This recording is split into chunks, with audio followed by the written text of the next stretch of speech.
말도 안 되는 소리죠. 주는 왜 저런 사람을 불렀대?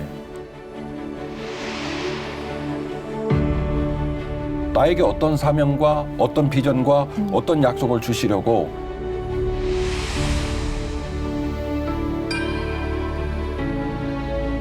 주는 그리스도시요 살아계신 하나님의 아들이십니다.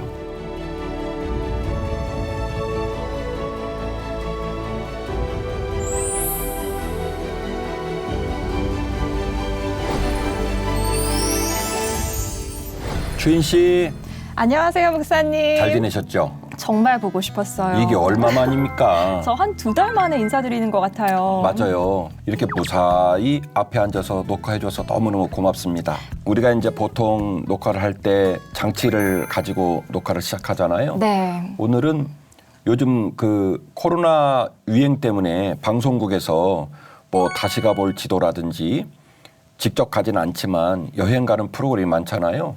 그런 맥락처럼 이번 주하고 다음 주에 등장될 인물 때문에 우리가 이번 주와 다음 주에 논의할 중요한 주제의 흐름 때문에 여행을 좀 가봐야 됩니다. 어떤 인물이고 또 어디로 여행을 가죠? 우리가 다룰 인물은 베드로라는 인물인데요. 베드로. 우리가 이제 더 깊이를 80회 넘게 촬영을 하면서 신약편은 거의 다 점검을 했어요. 이번 주하고 다음 주 이분을 언급을 하고 그 다음 주부터는 또 구약편에 아직 언급하지 못한 부분들을 얘기를 해가면서 전체적인 더 깊이가 성경 전체를 아우르는 그런 모습으로 구성을 생각하고 있는 중인데 우리가 이제 신약편을 촬영하면서 완벽하게 좀 매듭을 짓지 못했던 인물이 베드로라는 인물이에요. 그때 전에 아름다운 문에서 미문에서 다리 저는 자 고쳤던 베드로 이야기 잠시 언급하셨었잖아요. 기억력이 진짜 맞아요. 금과 은은 내게 없지만 나사렛 예수 그리스도를 일어나 걸어라. 맞아요. 고 말했던 그 베드로. 또 이후에 베드로가 사도행전 4장에서 어마어마한 문장으로 설교를 해요. 그 내용들을 이번에 다루게 되겠지만 그 일로 말미암아 유대 지도자들이 너무너무 놀랍니다. 그래서 어떤 사람보다도 인생이 다이나믹했고 변화의 양상들에 우리들의 삶이 녹아들 수 있는 아주 중요한 샘플이 되기 때문에 이번 주하고 다음 주에 걸쳐서 베드로를 묵상을 할 겁니다. 아, 신나요. 그렇죠. 그리고 이 베드로를 묵상하기 위해서 우리는 이탈리아로 여행을 가봐야 돼요. 이탈리아요? 그저 있잖아요. 장화처럼 생긴 나라. 네. 그 장화처럼 생긴 나라의 가운데 로마라는 도시가 있죠. 그 로마에 있는 바티칸을 한번 가보려고 합니다. 자, 주인식 국기하고 국장 한번 봐주실래요? 네, 바티칸 시국의 국기와 국장이네요. 맞습니다. 지금 보면 근데 좀 특이하죠. 네. 그 열쇠 비슷한 거 보이잖아요. 아, 정말 그렇네요. 그러죠. 네, 모양이 열쇠 모양으로 돼 있어요. 바티칸 시국의 국기와 국장을 보면 이렇게 밑에 열쇠가 이렇게 크로스오버 되면서 이제 문양이 나오고 메시지가 나오는 모습인데 다른 어느 나라의 국기보다도 특징이 좀 있죠. 네. 그래서 주고자 하는 메시지가 국기를 통해서 국장을 통해서 우리나라의 가장 중요한 의미는 열쇠야라고 하는 메시지를 주는 거죠. 그래서 왜 열쇠일까요? 생각해보니까 바티칸 시국 자체도 이렇게 열쇠 모양으로 되어 있잖아요. 대단하다. 제가 이 원고를 만들고 네. 우리 부교육자들한테도 물어봤더니 우리 부교육자들도 너무너무 놀라는 거예요. 그래서 그 얘기를 해주셔서 너무 고마운데 보통 우리가 열쇠라는 부분에 대하여 신학적인 의미를 말하지 않아도 우리 세상의 벗들도 열쇠하면 기분이 좋죠. 왜 그러냐면 네. 열쇠가 있으면 열린다는 의미가 있으니까. 맞습니다. 백에도 열쇠 있으면 백이 열릴 것이고 집도 열릴 것이고 그래서 열쇠는 굉장히 중요한 희망의 상징입니다. 이걸 가지면 열 수가 있다라는 얘기인데 이 열 수 있다라고 하는 어떤 과제라든지 어떤 비전에 관하여 그것을 풀 수 있는 키를 내가 가지고 있다라고 하는 의미가 국기와 국장에 들어있는 나라가 바티칸 시국입니다. 오, 그렇구나. 중요한 거는 바티칸이 한 나라의 국가로서의 지위를 갖고 있다는 것을 아는 사람이 극히 드물다는 거예요. 맞아요. 세계에서 가장 작은 나라잖아요. 네, 저도 과거에 그러했거니와 보통 사람들은 바티칸 얘기하면 바티칸에 이제 교황이 계시잖아요. 그래서 이탈리아의 로마의 바티칸 이렇게 소속을 얘기하고 로마에 소속된 바티칸을 생각을 하지 바티칸이 독립국가의 지위를 갖고 있다는 생각을 가진 분은 많지가 않아요. 네. 그래서 오늘 좀 그 얘기를 좀 하려고 하는데 바티칸은 국가입니다. 그래서 바티칸 시국이라고 얘기를 하고 이탈리아의 로마의 내륙에 둘러싸여 있는 작은 국가예요. 크기가 0.22 제곱킬로미터. 말하니까 좀 애매하죠. 네. 0.22 제곱킬로미터. 쉽게 말씀드리면 경복궁만 해요. 아, 그러니까 우리나라도 엄청 작잖아요. 네. 그런데 우리나라에 있는 경복궁 크기만한 땅이 국가예요. 와, 이렇게 하니까 뭔가 확 피부에 와닿아요. 그렇죠. 경복궁이 하나의 나라라고 이해를 하면 되는 거잖아요. 그러니까 그 세계의 정의가 힘의 논리잖아요. 네. 우리가 알 수 있는 미국, 뭐 러시아, 중국 쭉 얘기하고 있는 이 모든 논리의 기준점이 뭐냐면 사실은 법법 얘기하고 국제법을 말하지만 힘의 논리거든요. 힘의 논리를 말한다고 했을 때에 경복궁 크기만 그 작은 땅이 국가의 지위로 인정을 받을 수 있을까? 말도 안 되는 소리죠. 그렇죠. 그걸 누가 놔두겠어요. 맞아요. 2020년 기준으로 그 땅 안에 있는 시민이 800명 정도밖에 안 돼요. 800명이요. 1000명이 안 돼요. 학교만한 규모네요. 학교보다 작죠. 그렇죠. 그러니까 한 학년. 인구는 800명이고 크기는 경복궁 크기만한 그 코딱지만한 그 땅과 그 땅에 있는 자들을 국기가 있고 국장이 있고 그리고 거기에 바티칸 헌병대라는 군인들이 있거든요. 그 군인들은 실은 우리가 알고 있는 군인들하고 좀 달라요. 우리가 알고 있는 군인들은 딱 봐도 전쟁을 치르게 돼 있고 딱 봐도 나라를 지킬 것 같은데 바티칸 헌병대는 너무 예뻐. 너무 멋있고 너무 화려하고 그렇죠? 네. 그러니까 이분들은 일종의 그 쇼라든지 상징적인 의미의 군인으로 보이지 나라를 지킬 것처럼 보이지 않습니다. 그런데 어떻게 세계 모든 민족들은 바티칸을 국가의 지위로서 인정을 해줄까? 이게 바로 아이러니한 얘기죠. 네. 더 놀라운 사실은 1984년도에 유네스코에서는 이 시국 전체를 세계 유산으로 지정을 합니다. 그래서 그런 나라는 이 지구상에 없어요. 그렇죠. 국가 전체를 세계 문화유산으로 지정받은 나라가 어디 있겠어요. 이런 특별함이 있고 유엔에도 가입이 돼 있어요. 옵저버 국가로 가입이 돼 있는 상황입니다. 우리나라에도 주한 교황 대사관이 있어요. 종로구 자하문에 가면 교황 대사관이 있으니까 국가의 지위로서 얼마든지 활동을 하고 있다는 사실들을 우리가 생각해 볼 수가 있겠죠. 네. 더 깊이를 지금 보고 있는 시청자들께서는 교황이 우리나라에 올 때 국빈 대접을 받는 것이 왜 그러는지 이제 좀 이해가 되실 네. 거예요. 그리고 더 궁금하실 거예요. 이 바티칸이라는 시국이 어떤 원리와 어떤 힘의 논리 속에서 국가로 인정을 받고 있지? 그러게요.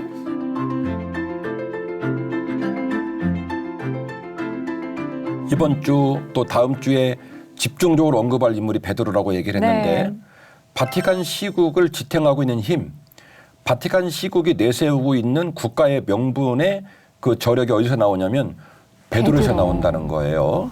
사진을 좀 보겠습니다. 네. 맨 첫 번째 사진은 성 베드로 광장에서 성 베드로 성당을 보고 있는 모습이에요. 네. 그러니까 앞에 있는 저 성당이 성 베드로 대성당이고 지금 펼쳐진 광장이 성 베드로 광장인데 그 광장이 어떻게 생겼냐면 두 번째 사진이에요. 열쇠 모양으로 건축됐네요. 그렇죠. 네. 두 번째 사진은 성 베드로 성당의 꼭대기에 올라가서 성 베드로 광장을 사진으로 찍은 겁니다. 그런데 모르는 사람이 봐도 좀 특이하게 생겼구나. 우리들이 알고 있는 광장하고는 좀 모양이 다르구나. 이걸 네. 느끼실 거예요. 그래서 친절한 김준호 목사가 구글 어스를 뒤져가지고 확대 해가지고 세 번째 사진을 제가 캡처해서 가지고 왔어요. 예. 참 구글은 대단한 기업이에요. 구글 어스로 계속 확대를 해서 보니까 더 뚜렷하게 열쇠 모양으로 광장이 돼 있다는 것을 볼 수 있어서 제가 자료로 제공을 합니다. 그래서 요 경복궁만한 크기의 성 베드로 대성당과 성 베드로 광장이 가장 중요한 공간이에요. 자, 이 공간에서 교황이 정치적인 행위, 종교적인 행위, 이 모든 것들을 해요. 그리고 모든 나라의 국빈들과 모든 나라도 이 성 베드로 성당을 중심으로 일종의 신호를 주고받습니다.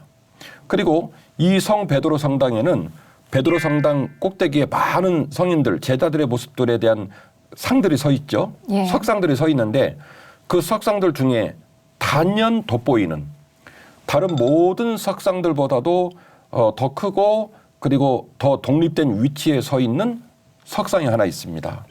그 석상이 바로 베드로. 누굴까요? 베드로상이었습니다. 예, 그런데 그 특징이 하나 있죠.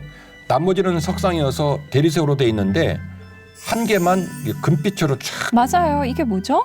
열쇠. 아, 이게 열쇠예요. 아, 스크롤인 줄 알았어요. 열쇠였구나. 예, 그래서 이 성 베드로 광장을 오는 사람들이 이 성 베드로 이 석상을 딱 보고 첫 번째 받는 메시지는 뭐냐면 거기만 골드로 돼 있으니까 아, 이 사람의 존재감, 이 사람의 정의를 말하라면 열쇠가 제일 중요하겠구나.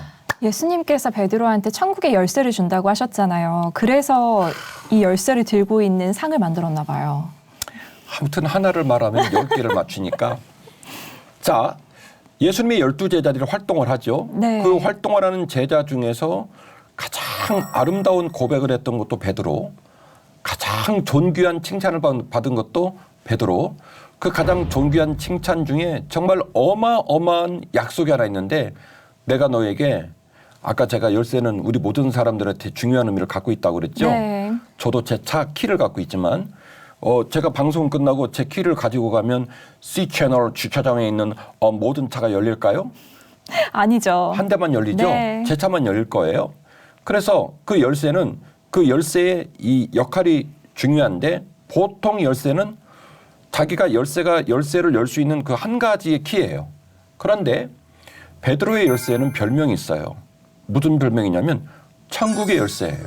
아멘. 어떤 민족, 어떤 사람, 어떤 상황의 노인자를 네가 만난다 할지라도 하늘에서 열면 땅에서 열리고 하늘에서 매면 땅에서 매이고 어마어마한 축복이죠. 네, 그야말로 그래서 별명을 붙인다면 베드로 마스터키 이렇게 말할 수 있을 거예요. 마스터키가 맞네요. 그렇죠. 네. 베드로 가는 그곳에 주 예수 그리스도께서 은혜와 사랑으로 약속을 주신 거예요. 내가 너에게 뭘 준다?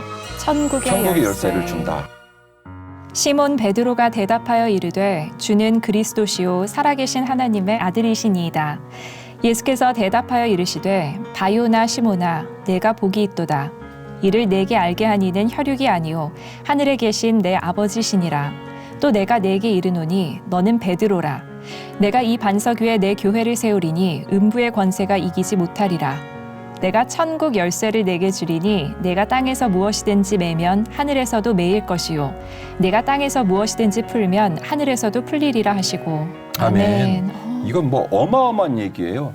천국의 열쇠를 베드로에게 주시면서 주님께서 해주신 첫 번째 조치가 있는데 베드로의 이름을 바꿔주십니다. 개명했어요. 예, 시몬이라는 이름은 당시 이스라엘 민족들에게 아주 흔한 이름이에요.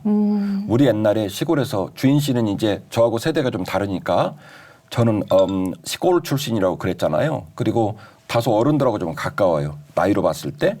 제가 어렸을 때 동네는요. 개똥이, 용이 뭐 이런 이름들이 많았어요. 그리고 여자분들은 이름을 빼고 뭐 일촌댁, 부안댁 뭐 이렇게 불렀걸랑요.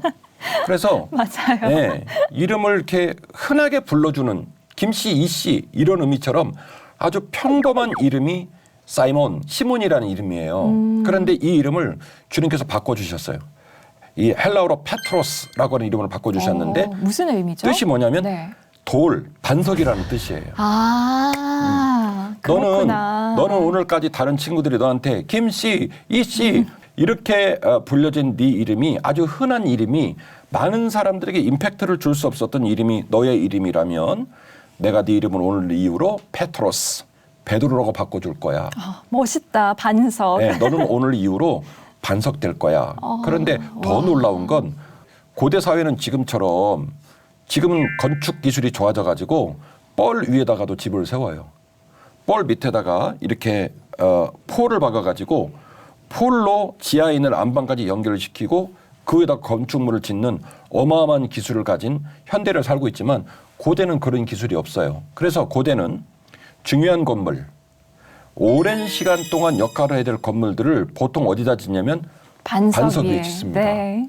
그 건물이 균열이 가면 안 되기 때문에 그리고 높은 건물을 지을 때도 반석 위에 반석. 지어요. 그러니까 그렇죠. 쓸모없는 건물을 반석을 찾아다닐 일은 없죠. 그런데 모든 민족이 오랜 세월 동안 이 건물을 봐야 된다라고 한다면 반드시 어디를 찾냐면 반석을 찾단 말이에요. 네. 그래서 내가 네 이름을 반석이라고 할게라고 주님이 말씀하신 데는 이제 베드로가 궁금해지는 거예요.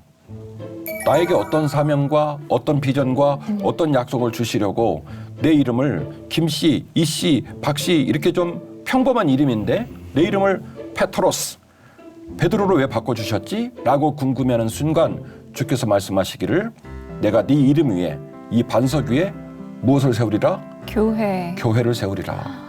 그런 깊은 뜻이 있었네요. 이 어마어마한 얘기를 해주시는 거예요. 그리고 말씀하시기를 하늘에서 열고 하늘에서 매는 것처럼 이 땅에서도 너와 함께 열려지고 메어지는 역사가 있을 것이다. 아멘. 그러니까 실은 베드로의 이 약속은 제자들 누구도 상상치 못할 약속을 주신 거예요. 그렇네요. 이 다이나믹 안에 눈물도 담겨져 있고 어마어마한 인생의 변화들이 담겨져 있어요. 여하튼 이따가 좀 내려가면서 말씀을 드리겠지만 네. 제자들 입장에서는 되게 약이 오르고 이건 뭐지? 막 이런 생각이 들었을 거예요. 왜냐하면 제자들이 서로 친한 듯 하면서도 별로 안 친했어요. 오. 네, 그 얘기를 이따 말하겠지만 네. 그래서 그런 맥락에서 본다면 예수님이 베드로에게 이런 약속 주신 것이 몹시도 불편하고 약이 올랐을 거예요. 그런데 그러게요. 주님이 이런 얘기를 베드로에게 하신 이유가 있습니다. 세상 사람들이 나를 아, 뭐라고 부르더냐. 그러니까 이제 쭈뼛쭈뼛 거리면서 뭐 글쎄요. 지난달에 석천동 지나가는데 우리 동네예요. 석천동 지나가는데 엘리야라고 그러더라고요. 주께서 그 얘기를 쭉 듣더니 그래? 사람들이 그럼 이런 얘기 저런 얘기 하는구나. 그런 말이다. 너희들은 나를 누구라고 알고 있니? 너희들은 나를 어떻게 부르겠니? 라고 느닷없이 질문을 합니다. 그 얘기를 듣고 제자들이 아주 난감해하면서 쭈뼛쭈뼛 거리고 있을 때에 베드로가 어마어마한 얘기를 해버려요. 베드로가 탁 나서서 뭐라고 말하냐면 주는 그리스도시요 살아계신 하나님의 아들이십니다. 아멘. 이 어마어마한 고백을 하는 거예요. 그리고 그 고백을 듣고 나서 예수님께서 이 약속을 주신 거예요. 네 이름을 페트로스로 바꾼다. 아, 멋있다. 그리고 오늘 주인 씨에게도 또 이 방송을 나누고 있는 우리 시청자들에게도 은혜가 되고 마음의 설레임과 도전이 됐으면 하는 이유는 주께서 뭐라고 말씀하시냐면 베드로야 네가 말이야 스카이 나와가지고 유학 갔다 와서 다른 친구들은 흉내도 못 내는 말을 한 게 아니야. 네가 네 뱃속에서 네 나름대로의 지혜 속에서 이런 말을 한 게 아니라 이 모든 걸 알게 하신 이는 하늘에 계신 하나님 아버지이셨어. 그분께서 너에게 평범하고 연약하고 부족한 너에게 이 사실을 알게 하셨고 이것을 고백할 수 있도록 도우셨어 라고 말씀을 하시는 거예요. 그러면 실은 주인 씨도 저도 이 방송을 나누고 있는 시청자들도 얼마든지 우리가 살면서 깨지고 상하고 눈물 나는 인생을 살지만 주는 그리스도시요 살아계신 하나님의 아들이십니다 라는 고백을 할 수 있어야 돼요. 아멘.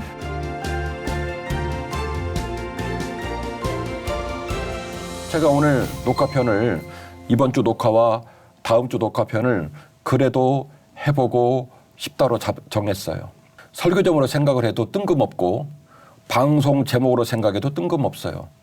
제가 뜬금없어서 저는 더 기대가 돼요. 이 김진호 목사가 무슨 얘기를 하려고 이런 것을 제목으로 내놨대? 그럴 건데 그래도 해보고 싶다는 이렇게 낭독을 해야 되죠. 그래도 해보고 싶다. 절절한 얘기인데 이 주는 그리스도시요 살아계신 하나님의 아들이십니다라는 이 엄청난 고백을 한 베드로의 도전과 베드로의 은혜가 이번 주와 다음 주에 걸쳐서 우리 두 사람, 우리 제작팀, 시청자들 모두에게 이제는 유행이 됐으면 좋겠어요. 댁에서 얘기하실 때 그래도 해보고 싶다. 네. 어려움 당해서 막 울다 말고 눈물을 딱 닦고 아니야. 그래도 해보고 싶다. 이런 고백이 나왔으면 좋겠어요. 아멘. 자, 이 어마어마한 얘기를 이끌어가기 위해서 이제 베드로 얘기로 더 깊이 들어가 보려고 합니다. 네. 우리 프로그램이 더 깊이죠? 맞습니다. 그래서 더 깊이 들어가 보려고 해요. 베드로 인생은요. 전혀 특별하지 않은 인생이었어요. 자, 예수님께서 제자를 몇 명을 뽑았냐면 12명을 뽑았어요. 네. 12명을 뽑았는데 유일하게 베드로는 예수님과 나이가 같던지 예수님보다 나이가 많았다라고 교회 역사의 다른 저술물들을 통해서 많은 분들이 얘기를 해요. 성경이 특정을 하고 있지는 않아요. 네. 그러나 여러 가지 역사적인 흐름의 배경들 속에서 아마 베드로가 주님보다 나이가 많았을 것이다 라고 얘기를 합니다. 그래서 정확하게 제가 베드로는 주님보다 나이가 많아요라고 특정을 하지 않겠습니다만은 그런 혐의가 짙다. 아, 그럼 한 30대 정도로 이해를 하면 되겠네요. 그렇죠. 그 위였을 거라고 얘기를 하는 거예요. 그리고 예수님의 제자들을 보니까 이 예수님의 제자들이요 굉장히 좀 다양해요. 원래 기본적인 베이스는 고라신, 가버나움, 벳세다, 갈릴리 북쪽에 있는 어부들인 거 맞은데 좀 더 디테일하게 들어가 보면 은사들이라든지 그들의 좀 성향이 좀 달라요. 예컨대 마태 같은 경우는 세리였습니다. 네. 직업이. 그리고 가롯 유다 같은 경우는 돈의 셈이 빨라. 그래서 이 돈 얘기만 나오면 팍팍 돌아가는 사람이에요. 그래서 가롯 유다는 결국 주님을 은 30냥에 파는 이 참 기가 막힌 결과물로 치달아가는 모습이 있었고 빌립이나 도마 같은 경우는 매우 이성적이고 수학적 사고를 가진 사람이에요. 옛날에 우리가 도마폰을 묵상하면서 많이 은혜 받았잖아요. 네. 여기다 넣어봐야 알겠다. 그러니까 주님이 수고롭게 8일 만에 다시 나타나셔가지고 너 일로 와봐. 야 어디 집어넣어봐. 어디를 들으리? 막 해서 우리가 그런 얘기 했던 거 기억나죠? 네. 그때 도마도 어마어마한 고백을 하죠. 가슴 아픈 마음에 내가 내 주님을 의심하고 내가 내 주님 앞에 이런 말을 했다는 게 너무 속상해가지고 주님께 어마어마한 얘기를 하죠. 그러니까 지금 12제자의 면면을 보면 굉장히 개성이 강하고 베드로하고는 컨셉이 좀 달라요. 굉장히 이성적이고 수학적으로 빠릅니다. 다른 제자들은 엄밀하게 말하면 인생으로 보면 후배들이 있을 가능성이 굉장히 높고 후배들임에도 불구하고 잘나고 똑똑하고 카리스마적이고 또 무슨 얘기를 할까요? 어쨌든 좀 베드로보다는 좀 뭔가 좀 나아 보이는 모습이 다른 제자들의 모습이었단 말이죠. 그리고 그러면서 베드로는 이제 예수님과 같은 나이거나 예수님보다 좀 나이가 많았으니 얼마나 좀 쭈뼛쭈뼛거렸겠어요. 12사람을 팀으로 꾸려놨는데 좀 잘 어울리지 않는 이제 시적인 상상을 좀 해본다면 모여가지고 뒤에서 뒷담화를 얼마나 많이 했겠어요. 아이 주님 왜 저런 사람을 불렀대. 주님보다 나이가 많대. 주님도 불편하시겠네. 아마 이렇게 뒷담화를 하지 않았을까?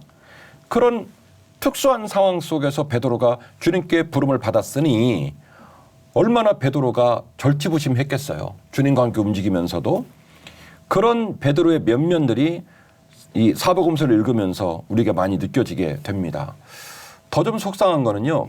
이 12제자가 조합도 이렇게 좀 썩 어울리지 않는 조합인데 아쉽게도 주님이 계실 때 주님의 면전에서도 주님이 자리를 비우기만 하면 서로 투닥투닥 다퉈요. 네가 높으냐? 아, 맞아요. 네. 내가 높으냐? 이렇게 다투거든요. 심지어 제 표현으로 치맛바람의 원조도 제자들에게 있어요. 어떤 제자는요. 형제지간인데 엄마를 소환합니다. 그래서 엄마가 와가지고 주님한테 치맛바람을 일으켜요. 네. 주님의 나라가 오시면 우리 아들도 어떻게 하실래요? 국무총리 시켜주실래요? 뭐 이렇게 얘기를 하는 거예요. 그때 세베대의 아들의 어머니가 그 아들들을 데리고 예수께 와서 절하며 무엇을 구하니 예수께서 이르시되 무엇을 원하느냐 이르되 나의 이 두 아들을 주의 나라에서 하나는 주의 우편에 하나는 주의 좌편에 앉게 명하소서. 예수께서 대답하여 이르시되 너희는 너희가 구하는 것을 알지 못하는도다. 내가 마시려는 잔을 너희가 마실 수 있느냐? 그들이 말하되 할 수 있나이다. 이르시되 너희가 과연 내 잔을 마시려니와 내 좌우편에 앉는 것은 내가 주는 것이 아니라 내 아버지께서 누구를 위하여 예비하셨든지 그들이 얻을 것이니라. 열 제자가 듣고 그 두 형제에 대하여 분이 여기거늘. 이 분하게 여겼다는 말이 나왔네요. 그러지요. 예수께서 제자들을 불러다가 이르시되 이방인의 집권자들이 그들을 임의로 주관하고 그 고관들이 그들에게 권세를 부리는 줄을 너희가 알거니와 너희 중에는 그렇지 않아야 하나니 너희 중에 누구든지 크고자 하는 자는 너희를 섬기는 자가 되고 너희 중에 누구든지 으뜸이 되고자 하는 자는 너희의 종이 되어야 하리라. 아멘. 아멘. 이런 표현 쓸게요. 나중에 천국 가서 혼나더라도 쓸 거예요. 가관도 아니에요. 그러니까 뭔가 제자들 사이에 서열을 나누려는 그러니까 그런 가만히 흔적이 보면 보여요. 이게 그 베스트한 팀이 아니라 초장부터 베린 팀이에요. 은혜가 안 돼. 주님 면전에서 이러고 앉았는 거예요. 주님 면전에서 엄마를 소환해가지고 오늘 드디어 나는 안 일렀고 주인 씨가 잃는 거예요. 이름 말해버렸으니까. 요한하고 야고보하고 두 사람의 엄마를 소환해가지고 엄마가 와가지고 말하는 거예요. 주님, 나중에 주님의 나라가 오면 이 애들 많이 있는데 얘네 제끼고 우리 아들 둘 오른쪽 왼쪽 세워주세요. 주님이 말합니다. 여인이요. 당신 하는 말이 무슨 말인지 알고 하느뇨. 그랬더니 뭐라고 하냐면 암요. 주여. 내가 지려는 십자가 질 수 있다고 생각하느뇨. 암요. 생각이나 했겠어요? 십자가에 매달리실 거를 좌우편에 서게 해달라고요? 주님 십자가에 달릴 때 묘하게도 십자가가 3개였죠. 그러면 당신 아들들 양쪽에다 매달아야 돼요. 주여. 그러니까 주님은 도대체 저 여인이 내가 어디를 향해 가는지를 알고나 저런 말을 하느냐 말이지. 주님의 나라가 왔을 때 좌우편에 우리 아들들 세워주세요.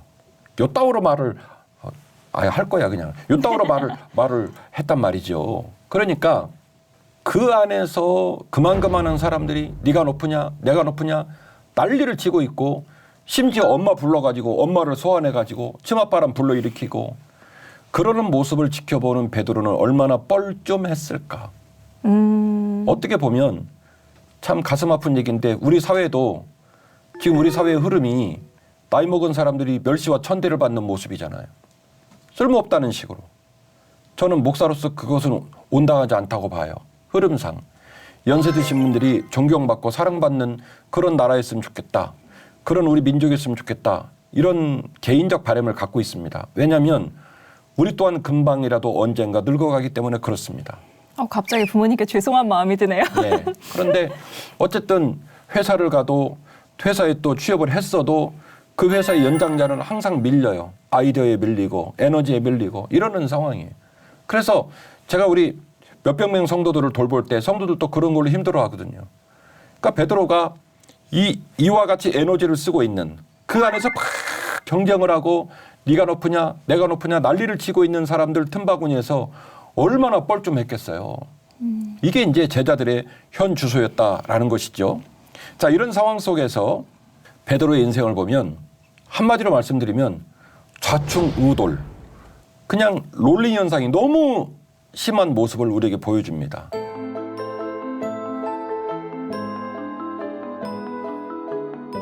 때로는 멋있다가 때로는 추했다가 때로는 잘했다가 때로는 말아먹었다가 막 이런 모습을 보여가지고 어느 장단에 춤을 춰야 될까 뭐 이럴 정도의 이런 모습을 보여주거든요. 제가 소개를 좀 해볼게요.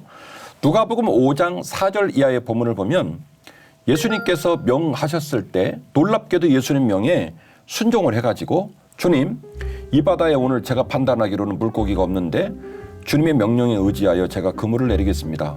멋있죠? 아멘. 예, 완전 대박. 이런 모습을 누가복음 5장에 보여주는데요. 마태복음 14장에는 또 무슨 얘기가 나오냐면 그 광풍이 부른 바다 속에서 주님이 물 위로 걸어오는 걸 모습을 보고 자기도 걷게 해달라고 해가지고 걸었으면 완주를 해야지. 멋있게 주님 팔짱 딱 끼고 배에 올라오면 얼마나 폼이 나겠어요. 근데 중간에 빠져요. 그래가지고 되게 좀 제자들한테 빈축을 사는 다소 좀 미진한 모습을 보여주게 되고요. 마태복음 16장에 가면 방금 주인 씨가 읽어주셨던 것처럼 마태복음 16장 16절 이하의 본문인데 주는 그리스도시요 살아계신 하나님의 아들이십니다라고 하는 어마어마한 고백을 해요. 그런데 마태복음 16장 16절 이하에서 어떤 제자도 흉내낼 수 없는 그 어마어마한 고백을 딱 하죠. 그 고백을 듣고 주님께서 그 후반절에서 어떤 얘기를 하시냐면 내가 이제 고난을 당하고 십자가에 달려 돌아가실 거라는 것을 얘기를 딱 해요. 오픈을 딱 합니다.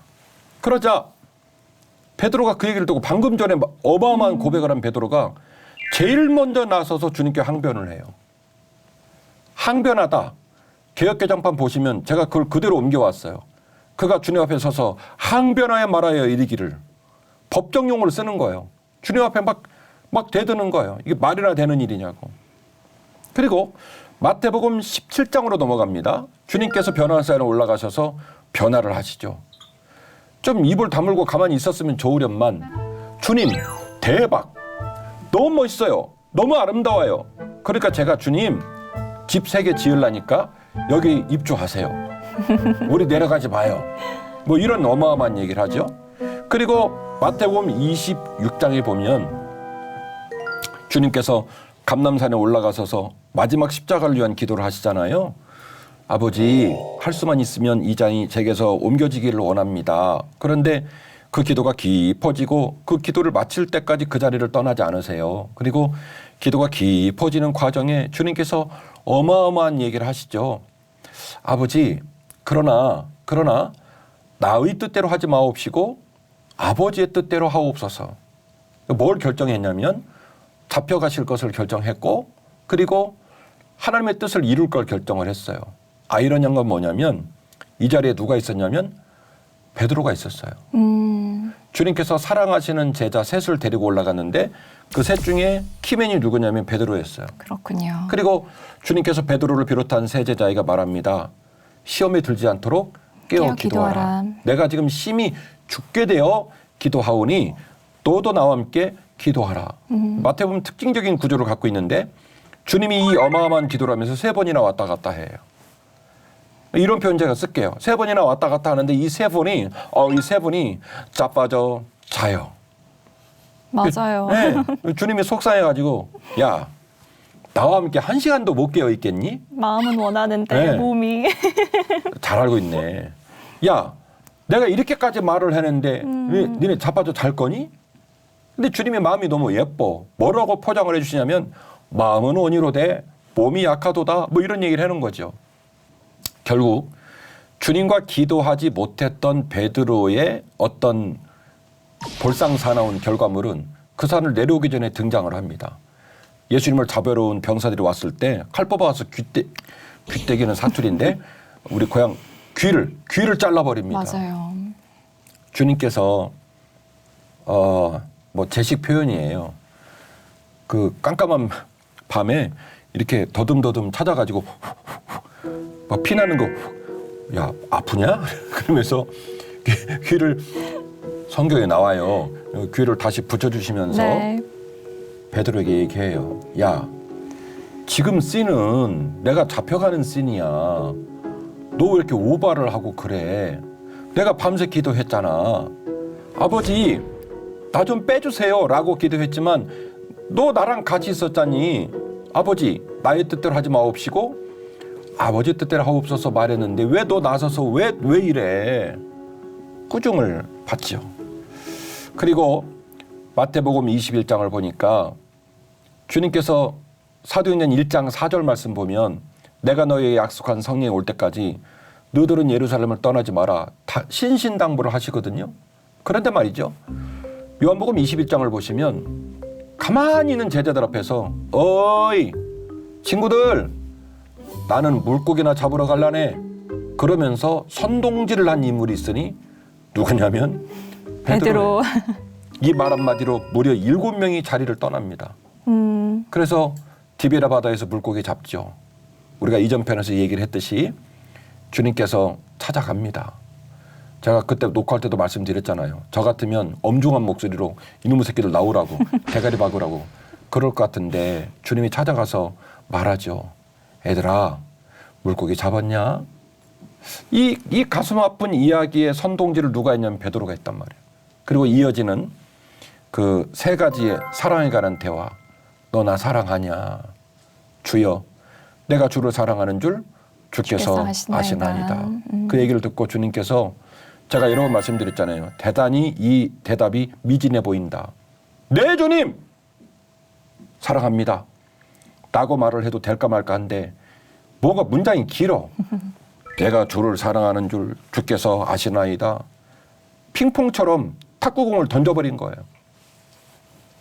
어떤 사람은 제가 이렇게 표현할 때, 제가 이렇게 좀 부정적으로 말할 때, 그럼 목사님은 베드로가 주님을 사랑하지 않았다고 보시는 겁니까? 아니요. 사랑했죠. 그런데 주님께서 기대하신 사랑에 못 미치고 있는 거예요. 사랑은 하지만 그 연약한 몸에, 그 연약한 신앙의 자리에 주님을 담기가 어려웠던 거예요. 사랑하죠. 그런데 주님이 그 모든 걸 아시고도 꾸중하지 않고 고맙다. 그리고 3번이나 말씀하시기를 내 양을 먹이라, 내 양을 치라, 내 양을 먹이라 이렇게 얘기를 해 주시는 거죠. 자, 주인 씨, 제가 지금 9가지 얘기를 들려드렸어요. 어떻게 베드로 컨셉 정리가 되실까요? 어떤 느낌이에요? 지금까지 더 깊이 촬영하면서 들었던 베드로와 그리고 또 제가 베드로 하면은 보통 교회에서는 달기 3번 울기 전에 예수님을 3번 부인했다. 맞아. 그 구절을 많이 생각하잖아요. 네. 그래서 뭔가 다소 조금 비겁한 베드로 이런 생각을 했는데 뭔가 목사님께서 더 깊이 있게 풀어주실 베드로가 남아있는 것 같아요. 그럼요. 방금 제가 9가지 얘기를 한 것으로 우리 주인 씨가 부드럽게 비껴갔는데 제 질문에 아마도 대답하기가 어려워서 그랬을 거예요. 저한테 이 질문이 들어와도 저도 대답 못 할 것 같아요. 누가 이 9가지 얘기를 들려주고 자, 이 사람 어떤 사람인 것 같아요? 물어보면 뭐라고 대답을 해야 돼요? 컨셉을 잡을 수가 없어. 성숙한 사람? 아니잖아요. 그러면 부정적이고 못된 사람? 그것도 아니잖아요. 잘하다가 못하다가 섰다가 넘어졌다가 가다가 후진하다가 뭐 이분 컨셉이 뭐지? 뭐 이런 느낌 있는 거죠. 그래서 저는 어떤 사람보다도 베드로의 인생이 우리를 닮았지 않았을까 이 생각을 하는 거예요. 우리가 베드로를 깊이 묵상할 수 있다면 베드로의 가슴속, 베드로의 마음을 들여다보자고 좀 제안을 하고 있는 거예요. 싫어요. 더 이상은 읽기는 못 살겠어요.